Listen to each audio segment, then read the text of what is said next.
Gates open, they're up and racing. Gross Income draws for your lead. Running by the rail, One Bahamas. In between runners comes Superior Art. Fields of Gold down in fourth. Racing in fifth, Hot Gossip.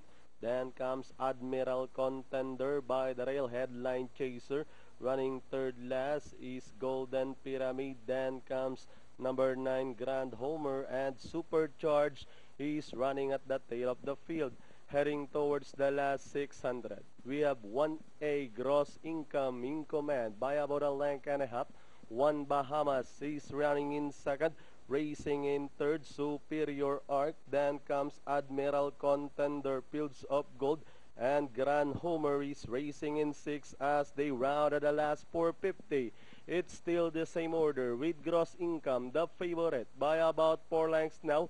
Then running in second, One Bahamas. Running by the rail is Superior Arc. Then comes Admiral Contender, Fields of Gold. By the rail is Grand Homer. With 100 to go, it's still Gross Income by about 6 lengths, followed now by Superior Arc, and finally Gross Income second. Admiral Contender, Superior Arc, One Bahamas, and number 6, Fields of Gold. One